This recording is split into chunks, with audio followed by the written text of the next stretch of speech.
านมานั้นให้ถือว่าน้องบ่ดีพอเศร้าสาเนาะหากฝืนต่อน้องคงสิเจ็บหลายแต่ก่อนที่น้องบ่มีอายยังบ่ตายยังหายใจอยู่แต่มือนี้แค่อายบ่อยู่เป็นยังบ่ฮู้สิเป็นสิตายหากน้องก็หักเบิดใจที่น้องให้ก็ย้อนว่าน้องหักเสียน้ำตามาตั้งกี่ครั้งก็ยังบ่จือที่ผ่านมาบ่แม่นบ่ฮู้ที่ทนอยู่ทั้งที่อายบ่เคยสนใจจากมื้อนี้น้องสิขอลาไกลสิบอกมาให้เห็นมื้อนี้ขาดอายก็บ่ตายก็แค่เสียเส้นถ้าหักต่อก็ซ้ำของเล่นที่เขาบ่ฮัก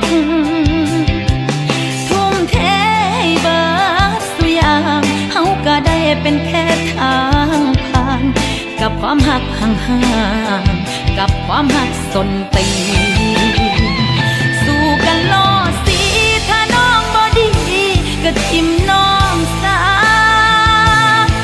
บ่ต้องบอกเลิกดอกนะน้องขออาสาไปเองหักกันโลดถ้าอายสบายใจหักกันซะน้องสิยอมหลีกทางให้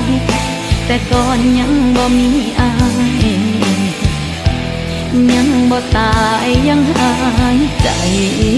อยู่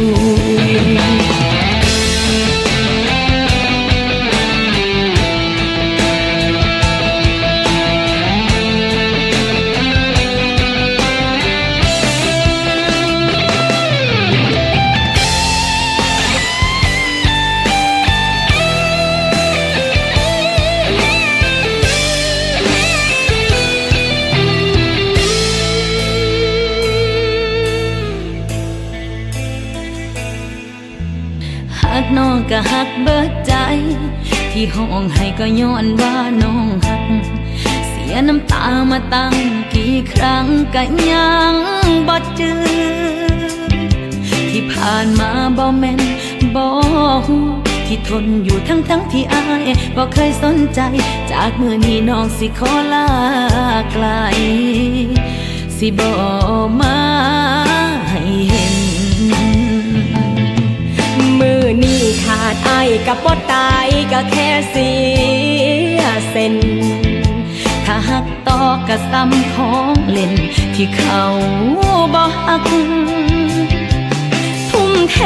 ให้เบิดสุยางเฮาก็ได้เป็นแค่ทางผ่านกับความหักห่างๆกับความหักสนตี